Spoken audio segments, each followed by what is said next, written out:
오늘 함께 나눌 말씀은 로마서 3장 19절로 26절까지의 말씀인데요. 말씀의 제목이 그러나 이제는. 그러나 이제는. 예. 하나님을 믿는 이 그리스도인이라면은 하나님께서 우리를 지으실 때 하나님, 즉 당신의 그 형상을 따라서 첫사람인 그 아담을 창조하신 사실을 잘 알고 있습니다. 그렇죠? 네. 그런데 아담이 하나님께서 금하신 죄를 저질렀어요. 그래서 범죄함으로 인해서 하나님과 관계가 단절된 그런 죄인이 되어버리고 말았다. 이런 안타까운 이야기 또한 여러분들이 잘 아실 것입니다. 그런데 율법을 더 다른 말로 얘기를 한다면 말씀이라고도 얘기를 할 수 있을 거예요. 그런데 그 말씀을 지키는 것으로 우리가 말씀을 잘 지키면 하나님과의 관계가 다 회복될 거야. 아니 그렇게 됐으면 좋겠어. 이렇게 우리가 원한다 할지라도 우리가 말씀을 깊이 깨달으면 깨달을수록 말씀을 잘 모를 때에는 나 자신이 죄인이라는 사실을 우리가 잘 느끼지를 못해요. 옆집 사는 아무개에 비하면 나는 아주 괜찮은 사람이야. 내가 아는 아무개와 비교하면은 나는 그래도 썩 훌륭한 사람이야. 이렇게 생각할 수 있어요. 그래서 자신이 죄인이라는 사실을 잘 깨닫지도 못하고 그리고 인정하지도 못합니다. 그런데 그 말씀을 우리가 깊이 깨달으면 깨달을수록 내 자신이 죄인이라는 그러한 사실, 다시 말하면 하나님께서 우리에게 너희들이 이렇게 살았으면 좋겠어 라고 말씀하신 것은 하나같이 지키지 않고 너희들이 이런 절대로 해서는 안 돼 라고 말하는 것은 아주 용케 찾아가지고 했던 그런 죄인이라는 사실을 우리가 인정할 수밖에 없고 하나님 앞에 나오면은 내 이 모습을 보면서 낙심이 될 수밖에 없어요. 하나님, 내가 지난번 예배 드릴 때 내가 결심했잖아요. 하나님 말씀을 내가 잘 따르고 하나님께서 원치 않으시는 일들은 제가 절대로 하지 않을게요. 내가 하나님한테 맹세했는데 오늘 다시 예배를 드리러 오면서 돌아보니까 그 맹세를 내가 하나도 지키지 못했구나. 이런 것이 깨달아져야 되는 거예요. 그게 깨달아져야지만이 뭐가 있을 수 있을까요? 하나님한테 용서를 구하고 그리고 죄를 회개할 수가 있겠죠. 그것을 깨닫지 못하는 사람이 어떻게 하나님 용서해 주세요? 하나님 내가 이 그릇된 길에서 돌이킬 수 있게 해주세요 라고 할 수 있겠습니까? 그래서 그렇게 말씀을 잘 깨달은 분들은 말씀을 따르지 못하고 살고 있는 내 자신을 바라보면서 낙심하고 그리고 절망할 수밖에 없다는 것입니다. 우리가 예수님을 믿는다고 하면서도 이 자신이 죄인이라는 이 사실을 우리가 인정하지 않고 한편으로는 내가 죄인이라는 사실을 알지도 못하는 사람은 이제까지 진정으로 하나님 앞에 진지하게 서본 적이 없는 사람일 수 있어요. 아니면 이렇게 우리처럼 교회를 몇십 년을 이렇게 교회를 다녀도 어쩌면 그 사람은 아직 신앙생활을 시작도 하지 못한 사람일 수도 있다는 것이에요. 하지만 그런 우리를 보시고 하나님께서는 내가 어찌 죄인이 악인이 죽는 것을 조금인들 기뻐하겠느냐. 안타까운 마음으로 죄 가운데 살고 있는 우리를 보고 계신단 말이에요. 너 어디 두고 보자. 내가 너 가만히 안 둘 거야. 이런 마음이 아니라 어떻게 하면 저 마음을 돌릴 수 있을까? 어떻게 하면 하나님의 마음에 합한 그런 삶을 살 수 있게 할 수 있을까? 그걸 고민하시는 거예요. 하나님께서는 우리가 정말로 악한 죄인이라 할지라도 우리가 멸망하는 것. 다시 말하면 우리가 지옥에 가는 것을 하나님은 절대로 원하지 않으신다는 것이에요. 하지만 죄인인 인간을 그냥 가만히 내버려 두면요, 결국에는 어떻게 돼요? 심판을 받을 수밖에 없고, 결국에는 지옥에 갈 수밖에 없고. 그렇다고 의로우신 하나님께서 그 인간의 죄를 모른 척하고 아니면은 슬쩍 눈 감아 줄 수도 없으니 하나님의 마음이 얼마나 힘드셨겠어요. 우리 자식이 말을 잘 듣고 사회에서도 아주 신실하게 사회생활을 잘하고 그럴 때는 얼마나 자랑스러워요. 그런데 자식이 속색이고 세상에 나가서도 다른 사람들한테 손가락질 받고 그런 그 일이 있다면 정말로 야단을 치면서도 그 자식이 그냥 그렇게 살아가도록 내버려둘 부모가 어디 있냐는 것이에요. 그래서 하나님께서는 이 모세라는 그러한 선지자를 통해서 율법을 이스라엘 백성들에게 주셨어요. 그리고 너희가 이것을 지키면 너희들이 살 수 있다. 이렇게 생명의 길을 열어놓으셨던 거예요. 그런데 그럼에도 불구하고 인간은 돌이키지 않았어요. 그래서 결국 하나님이 내리신 결론은 오늘 조금 아까 읽었듯이 인간은 율법을 도무지 지킬 수 없다는 그 결론을 내릴 수밖에 없었습니다. 율법은 그저 내가 죄인이라는 사실을 깨닫게 하는 역할밖에는 하지 못했던 것이에요. 성경은 말합니다.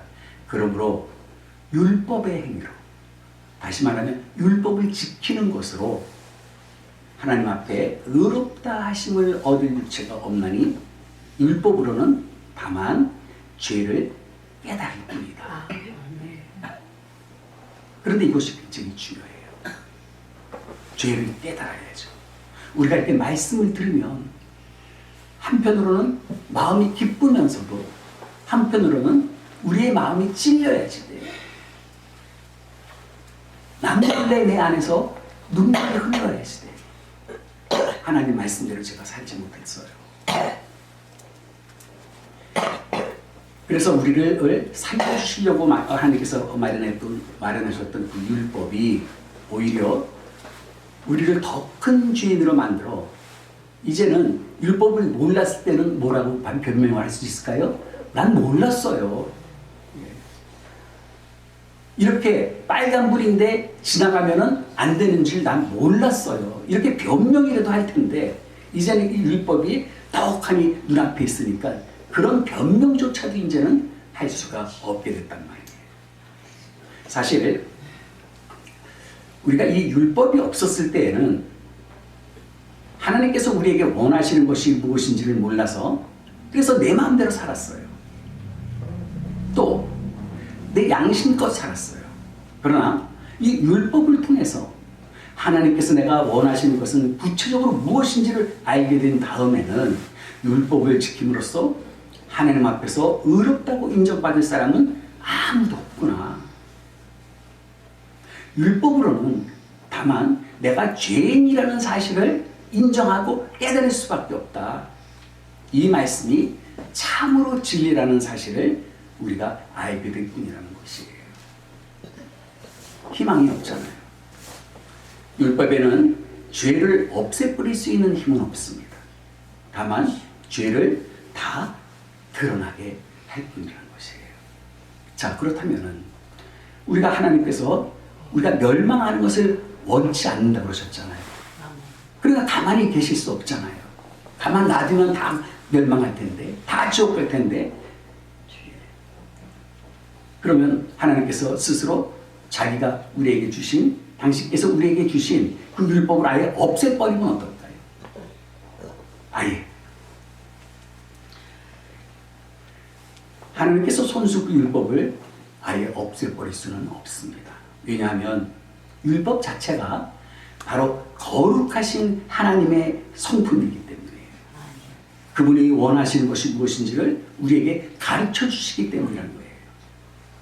그러므로 하나님의 입장에서는 율법을 파기해 버릴 수도 없고 아예 없는 걸로 없던 걸로 하자 이렇게 하실 수도 없고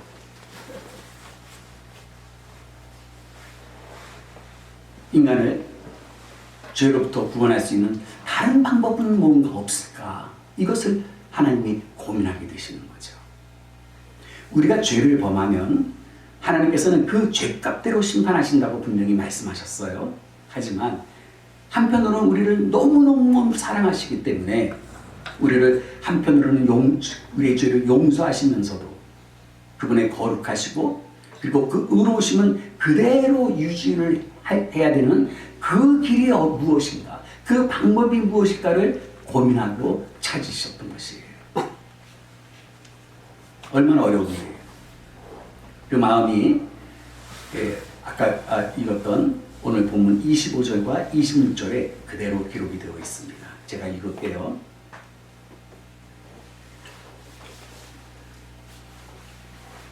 하나님께서 이 예수를 사람에게 속죄 제물로 주셨습니다. 누구든지 그 피를 믿으면, 누구든지 예수께서 십자가에서 흘리신 그 보배로운 피를 믿으면 죄사함을 받습니다. 아멘. 하나님께서 이렇게 하신 것은 사람들이 이제까지 지은 죄를 너그럽게 보아주심으로 자기의 하나님의 의를 나타내시려고 하시는 것입니다. 하나님께서는 길이 참으시는 가운데 바로 지금 이때에 자기의 의를 나타내신 것은 하나님께서는 의로우신 분이라는 그런 사실과 예수를 믿는 사람은 또한 누구나 의롭게 하여 주신다는 것을 우리에게 알려주시려고 하는 거다. 자, 이건 무슨 말인가요? 하나님은 사람들이 이제까지 지은 죄를 아예 전혀 문제 삼지 않고 우리의 죄를 너그럽게 용서하시는 분이십니다. 아멘. 아멘. 우리의 죄가 동이 서에서 먼 것 같이 기억조차 하지 않는다고 했어요. 우리가 흔히 경험하는 일이지만 우리가 그 자식이 어떤 잘못을 저질렀어요. 그때 우리가 그 잘못을 지적하고 그리고 아예 그 자식이 잘 되라고 때로는 회초리도 들고 때로는 나무라잖아요.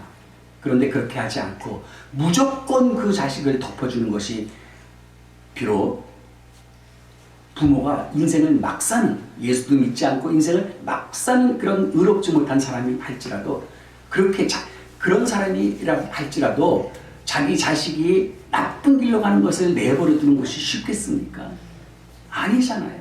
나는 비록 그렇게 인생을 살고 있지 못하지만 내 자식만은 바르게 살기를 원하잖아요.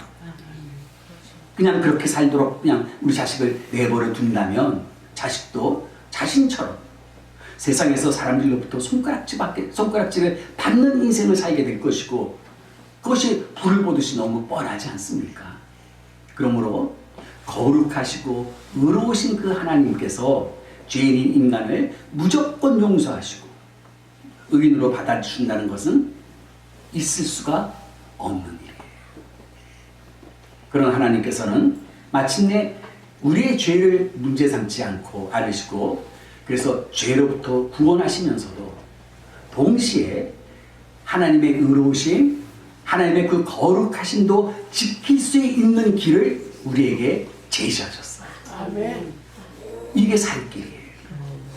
이제는 율법 외에 하나님의 한 의가 나타났으니 바로 예수 그리스도를 믿음으로 구원을 받을 수 있는 길을 우리에게 열어주신 것입니다. 아멘. 아멘. 예전에는요, 율법을 지켜야지만 구원을 받을 수 있었잖아요.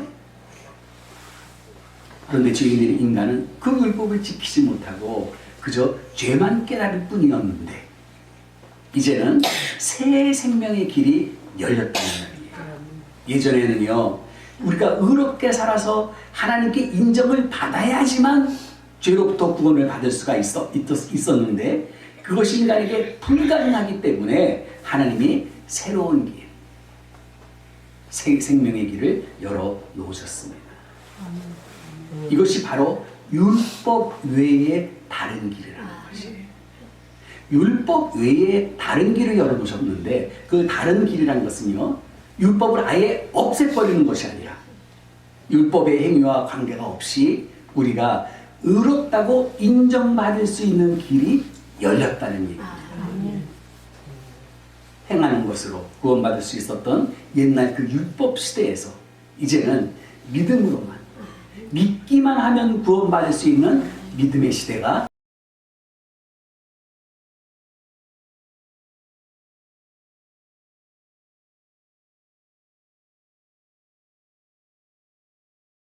성경은 구체적으로 이렇게 우리에게 설명해 주고 있습니다. 잘 들으십시오. 하나님의 의는 예수 그리스도를 믿는 믿음을 통하여 모든 믿는 사람에게 옵니다. 거기에는 아무 차별도 없습니다. 조건도 없습니다. 율법을 우리가 얼마나 잘 지키고 살았느냐, 그것과 상관없이 우리를 차별하지 않으시고 오직 믿음으로 의롭다고 인정받을 수 있는 길이 열렸어요. 하나님께서는 사람을 창조하실 때 자신의 형상에 따라 지으셨다고 그랬잖아요. 그렇게 지으셨어요. 그래서 아담은 에덴 동산에서 거룩하신 하나님과 막히지 않는, 거리낌이 없는 그런 교제를 나누는 그런 영광을 과거에 누리고 살았었습니다.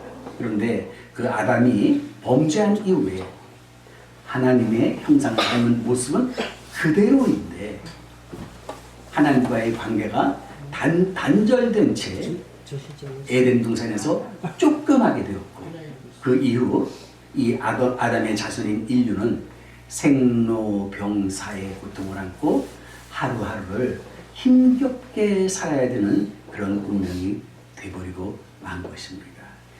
모든 사람이 죄를 범하였음에 하나님의 영광에 이르지 못했다. 아멘.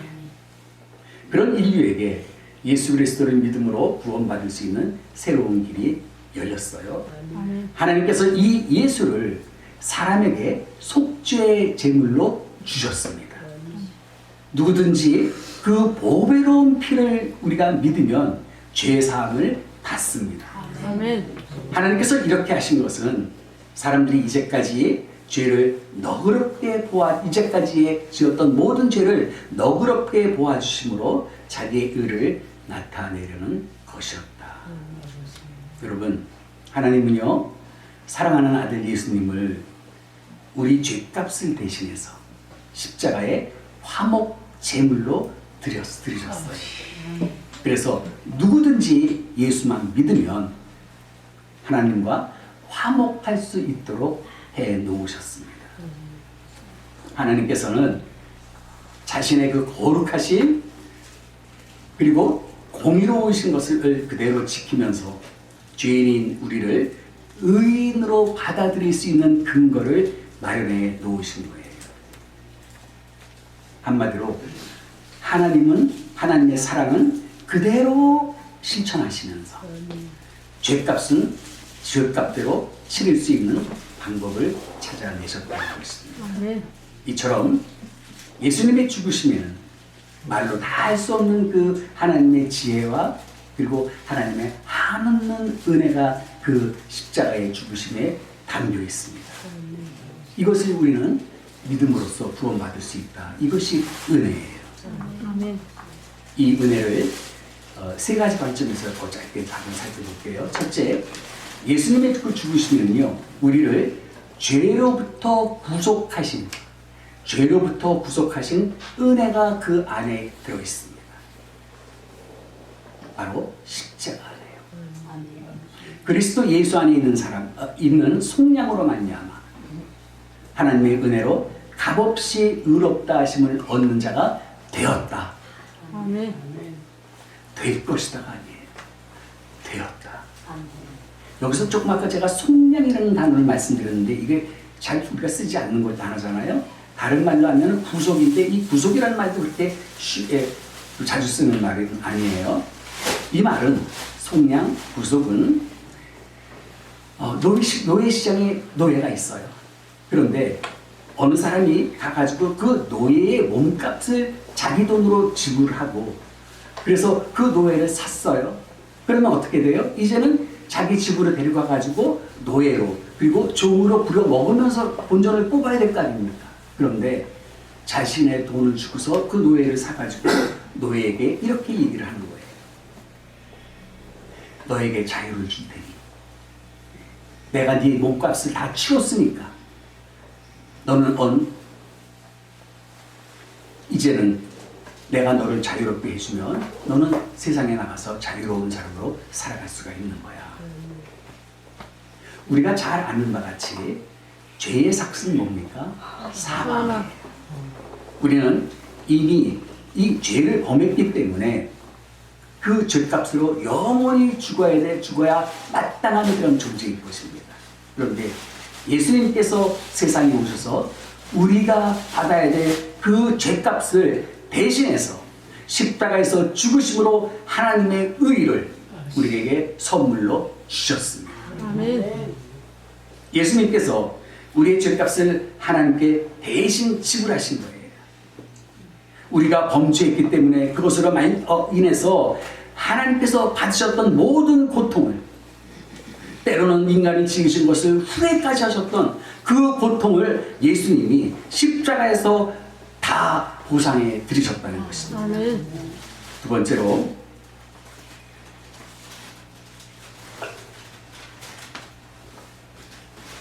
예수님의 이 죽으심에는요, 우리를 대신해서 화목제물이 되신 그 은혜가 그 안에 담겨 있습니다.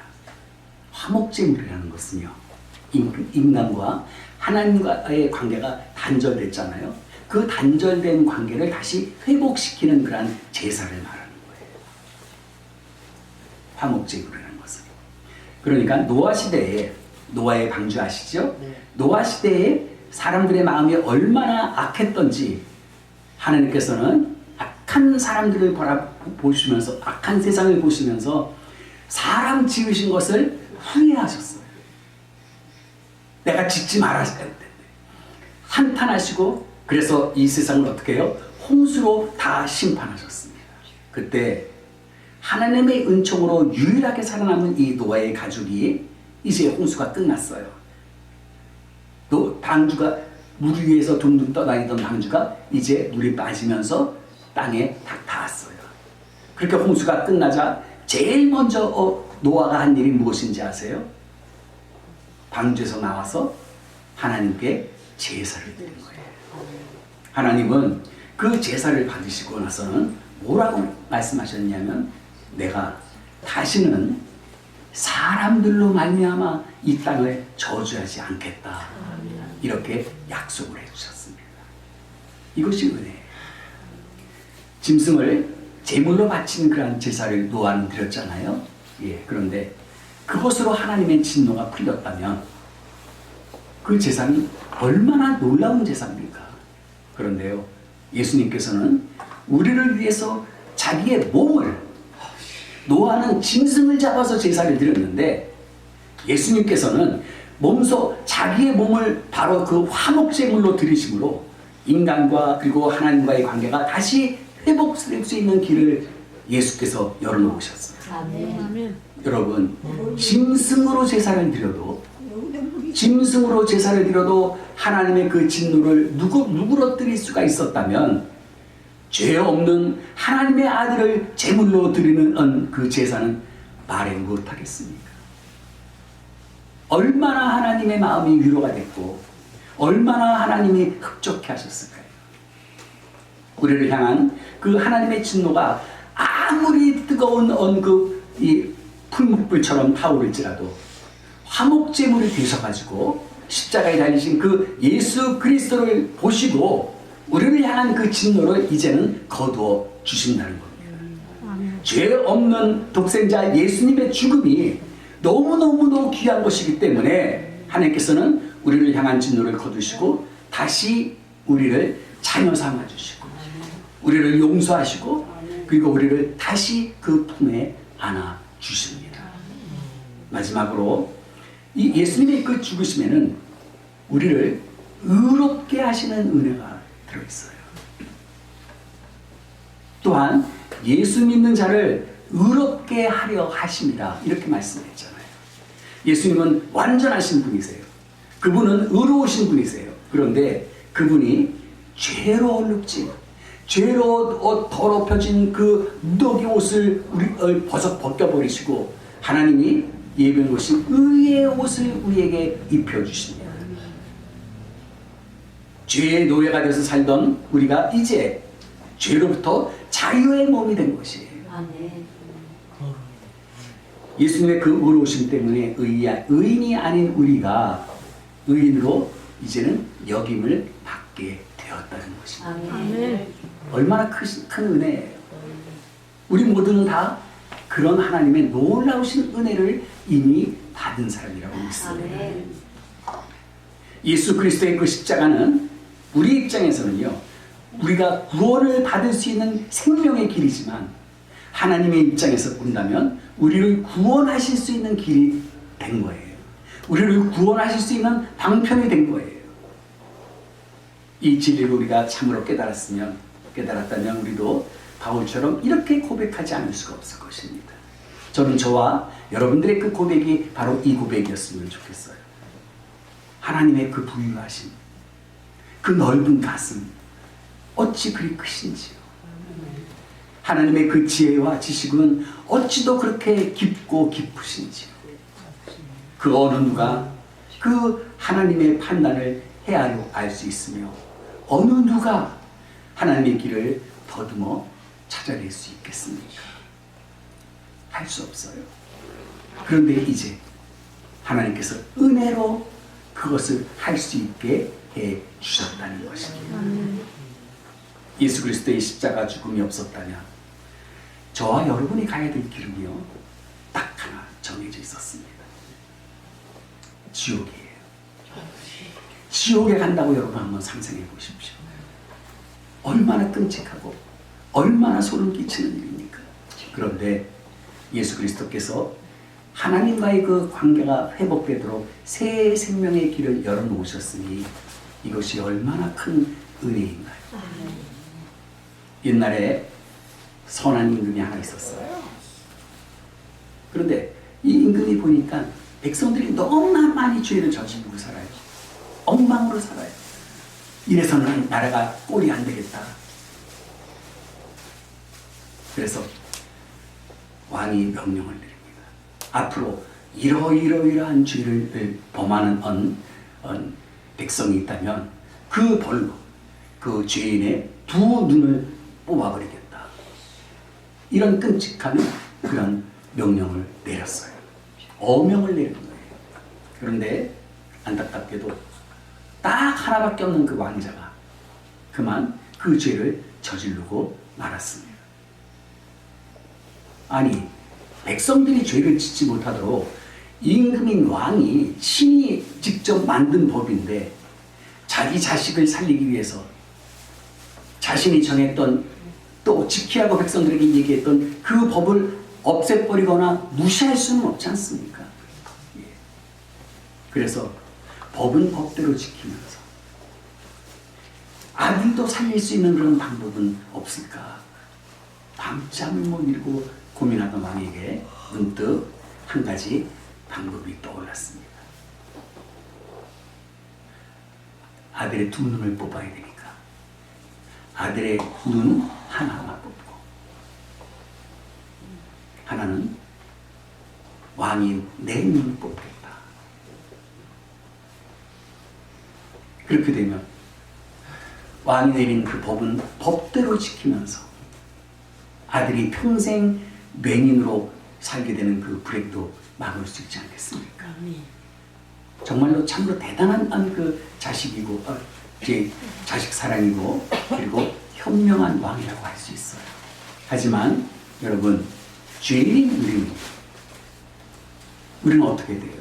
당연히 두 눈을 뽑혀야지 되는 죄를 저질렀었어요. 그렇게 저지르면서 살았어요. 그런데 우리는 죄의 용서를 받는데 죄로부터 구원을 받고 그리고 지옥으로 가야 될 그 운명이 바뀌었는데 우리는 이 왕자처럼 한쪽 눈을 뽑히지 않았습니다. 우리는 아무 조건 없이 구원받았습니다. 우리가 구원을 받기 위해 한 것 아무것도 없습니다. 하나님께서 마련해 놓으신 그 십자가의 은혜를 다만 우리가 믿기만 하면 되는 것입니다. 그러니 이것이 얼마나 놀라운 은혜이겠습니까?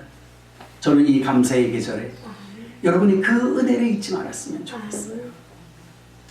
우리가 이 귀한 은혜를 받았다면 어떤 환경에서도 모든 것에 감사해야 되지 않겠습니까? 나 같은 죄인을 살리시려고 하나님께서 아들 예수 그리스도를 십자가에 못 박으셨어요. 아들을 죽이기까지 우리에게 구원의 길을 열어 놓으셨어요. 바로 이 십자가의 은혜로 우리는 영원한 죽음에서 벗어나 값없이 영원한 생명을 얻게 된 것입니다. 아멘. 우리가 이 은혜를 생각하면 할수록 우리 마음 깊은 곳으로부터 터져나오는 그런 감사와 감격을 주체할 수가 없습니다. 이 놀라운 은혜를 정말로 맛본 사람이 어떻게 그 은혜에 보답하지 아니하고 여전히 내 마음대로 살아갈 수가 있겠습니까? 이제는 우리가 더욱 큰 소리로 우리에게 베푸신 그 은혜를 기억하며 하나님을 찬양하십시다. 이제는 그분의 말씀에 더욱 큰 소리로 우리가 아멘, 옳습니다 이렇게 하십시다. 이제는 삶을 통해 우리의 모습을 하나님께 올려드리며 하나님께 영광을 돌려드리십시오. 바로 이것이 우리를 죄에서 구원하셔서 거룩하신 하나님의 자녀로 삼아주신 하나님의 목적이며 또한 우리가 세상 살아가는 데 있어서의 목표인 것을 절대로 잊지 마시기를 주님의 이름으로 축원합니다. 기도하겠습니다.